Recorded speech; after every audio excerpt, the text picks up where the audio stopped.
பிரியமானவர்களே, ஆண்டவராகிய இயேசு கிறிஸ்துவின் நாமத்தினாலே உங்களுக்கு எங்கள் அன்பினால் வாழ்த்துக்கள். இன்றைய தினத்திலும் வேதத்திலிருந்து நாம் ஒரு வசனத்தை தியானிக்கலாமா?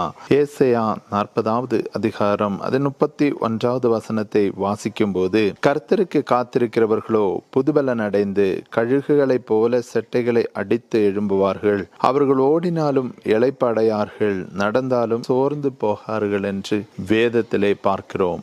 பிரியமானவர்களே, கர்த்தருக்கு காத்திருக்கிறவர்களுக்கு கர்த்தர் புதுபலனை அடைக்கிறார். ஒருவேளை உங்கள் வாழ்க்கையிலே சோர்வுடையவர்களாக இருக்கலாம், ஒருவேளை பலவீனத்திலே இருக்கலாம், ஒருவேளை உங்க வாழ்க்கையில எல்லாம் உடைக்கப்பட்ட நிலைமையில, தளர்ந்து போன நிலைமையில இருக்கலாம். உங்களை பார்த்து கர்த்தர் சொல்லுகிறார், கர்த்தருக்கு காத்திருக்கிறவர்களோ புதுபலன் அடைந்து, புது பலனை இன்று உங்களுக்கு கர்த்தர் தரப்போகிறார். இதுவரை உங்க வாழ்க்கையில எல்லாம் தோற்று போன நிலைமையில் இருக்கலாம். உங்க வாழ்க்கையில் இருக்கிற இந்த பிரச்சனைகளை மாற்றி கர்த்தர் உங்களுக்கு புதுபலனை தருவேன் என்று இன்று உங்களுக்கு வாக்களிக்கிறார். பிரியமானவர்களை, நீங்கள் ஓடினாலும் இளைப்படைய மாட்டீர்கள், நடந்தாலும் சோர்ந்து போக மாட்டீர்கள் என்று வேதத்தின் வாயிலாக உங்களுக்கு இன்று கர்த்தர் ஒரு தைரியமான ஒரு வார்த்தையை உங்களுக்கு பகிர்ந்து கொடுக்கிறார். பிரியமானவர்களே, உங்க வாழ்க்கையில் இருக்கிற இந்த நிலைமைகள் மாறி நீங்கள் புதுபலன் அடைந்து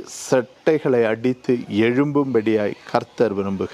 அதற்கு செய்ய வேண்டியது ஒன்றே ஒன்றுதான், அவருக்கு காத்திருங்க, கர்த்தருக்கு காத்திருங்க. மற்றுள்ள எல்லா காரியங்களுக்கும் நீங்கள் இதுவரை காத்திருந்திருக்கலாம், வேலைகளுக்காக காத்திருக்கலாம், அதே போல தொழிலிலே செழிப்படைய நீங்க காத்திருக்கலாம். ஆனாலும் இதுவரை நீங்க கண்டிராத இரட்டிப்பான ஒரு பலனை உங்களுக்கு கர்த்தர் இந்த நாளிலே தந்திரள போகிறார். அதற்காக ஜெபிக்கலாமா? எங்களை நேசிக்கிறதான நல்ல கர்த்தாவே, இந்த வேளையிலும் கர்த்தாவே, தோற்று போன நிலைமையிலே பிரச்சனைகளுக்குள் வாடிக்கொண்டிருக்கிற அன்பு சகோதர சகோதரிகளுக்காக ஜெபிக்கிறேன். அநேக நாட்களாய் வேலைக்காக காத்திருக்கிற அநேக பிள்ளைகள் உண்டு. தங்களுடைய வாழ்க்கையில் ஆசீர்வாதம் கிடைக்கும்படியாய் காத்திருக்கிற அநேக பிள்ளைகள் உண்டு. அவர்களுடைய வாழ்க்கையில் கர்த்தர் அற்புதத்தை செய்வீராக, அதிசயத்தை செய்வீராக. அவர்களுடைய வாழ்க்கையில் இருக்கிற இந்த நிலைமைகளை மாற்றி கர்த்தர் புதுபலனை கொடுப்பீராக. அதற்காக கர்த்தருக்கு காத்திருக்கக்கூடிய பெரிய ஒரு திட்ட நம்பிக்கை கர்த்தர் கொடுப்பீராக. கர்த்தருக்கே காத்திருந்து புதுபலன் அடைந்து